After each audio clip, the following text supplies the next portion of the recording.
So it's the end of Aniridia Day. We've just finished the final webinar.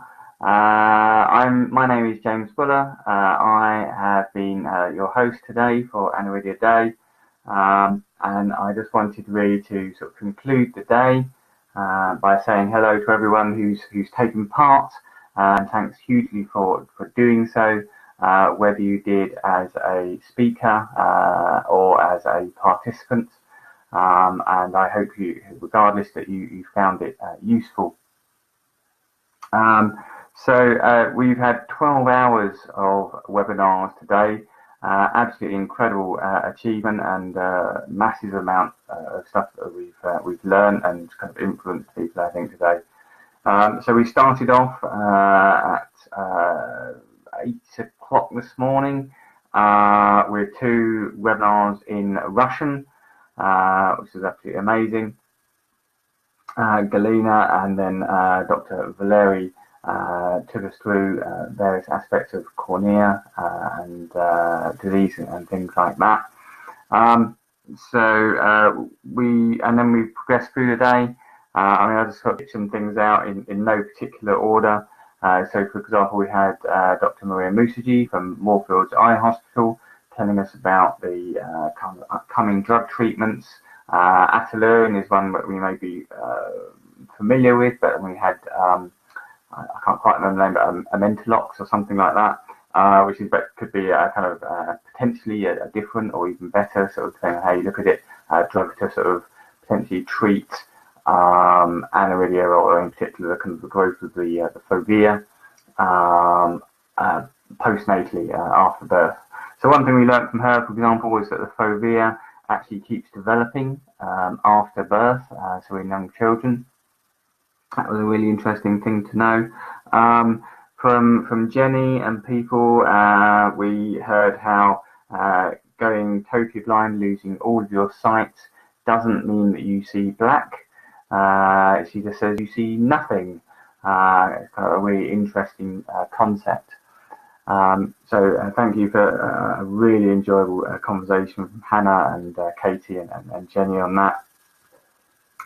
From Fern, we heard how her guide dog obviously helps her with mobility, but in terms of aniridia, we heard how she actually finds it really useful in terms of sort of changing light levels, so going through kind of dappled shade, for example, which she would find really difficult with aniridia due to the photophobia.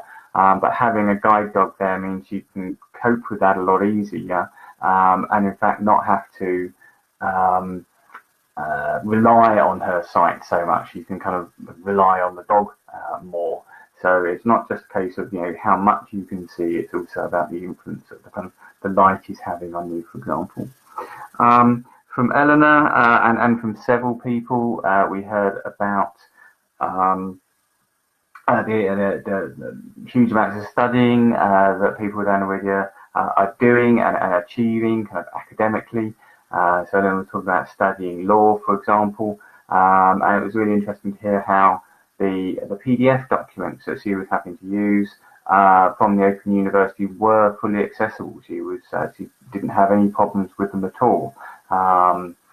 We often obviously hear that PDFs are inaccessible, and indeed they often are, but in this case it was a really good news story that she was actually succeeding to study using PDF documents while using a screen reader. We heard from people about how good it was to sort of meet other people with aniridia for the first time. We had a meetup yesterday evening, and it was interesting to see someone using a jeweler's loop kind of stuck into their eye in order to read a menu, for example, kind of like this, which actually found it really effective because it meant you could see things, read the menu, and still have both hands free. We've seen this today has been used for fundraising. At the meetup we had yesterday, someone gave us a donation of £10, and I think I've seen other people sort of doing bits of fundraising around today as well. So that's been marvellous at a kind of local level. and something which we have been thinking about how we could kind of do that at some kind of an international level on Aniridia Day in the future. We've also seen potentially some new members. Some posts on social media have kind of highlighted some people who say they have Aniridia, who, for our case, have been in the UK, who we've not known about before. And so maybe if we can get in touch with those and kind of bring them on board, we'll actually grow our membership of Aniridia Network as a result of this. Perhaps something similar has happened in other countries. It would be really interesting to hear if that is the case. So a bit of fundraising, more kind of membership and awareness raising, increased understanding of Aniridia. I think today has been a huge success. And again, just really want to sort of thank all of those speakers, the ones I didn't mention as well, for giving up their time today to educate all of us more about Aniridia and spread the understanding and further look into the research and the overall cause and the sense of positivity around this. What I'd like to do is, there was one particular post on Facebook that kind of grabbed me, and I'd just like to read some of this out, because I think it really says what we were trying to achieve today, and sounds like we have done so. So this is from Haya, I think her name is, in Abu Dhabi, I believe, and so she's just posted on the Aniridia Day group. Happy Aniridia Day, everyone. Firstly, I would like to say thank you to those who set up this Facebook group. The webinars today were totally amazing and absolutely inspiring. I've never met anyone with Aniridia before today. At that time, I felt isolated and different in a negative way. It means a lot to me to see and meet so many other people with Aniridia who are so strong in spirit. It's also so great to see so many people raising awareness. My eye condition has affected both me and my family in lots of ways, as I'm sure it has for many families worldwide. It has impacted my schooling in the past. Unfortunately, I've been rejected by some schools due to my vision impairment. It has impacted my social skills, friendship, independence, and confidence. But this day isn't about how we've fallen down. It's about rising up, and not just today, every day, as each day can be a challenge. Thanks to my family and support networks on media, my new school, Aniridia hasn't stopped me from doing things I love and enjoy, as I've just finished my A-levels. I love travelling, photography and sightseeing, such as sunsets.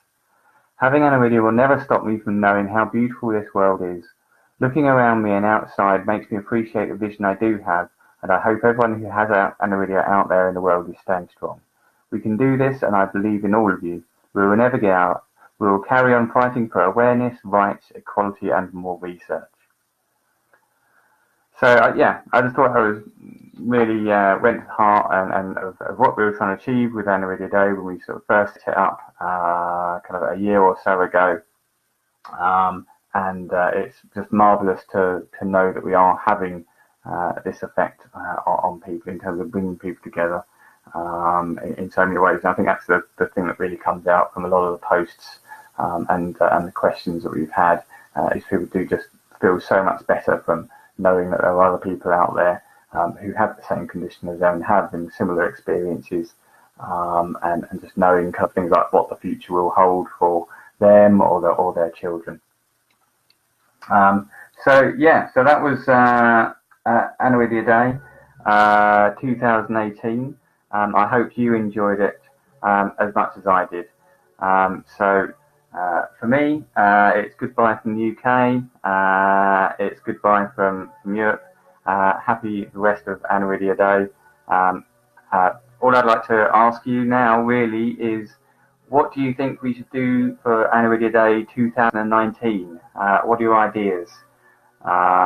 What campaign should we do? How can we do today, bigger and better than we did last time? And finally, I'd like to ask, who's going to do it? How are you going to help next year? We had several people involved this time. What are you going to do to make the success We can't just rely on the same people every time. We need your help as well. So please step up and volunteer and get involved. Thank you.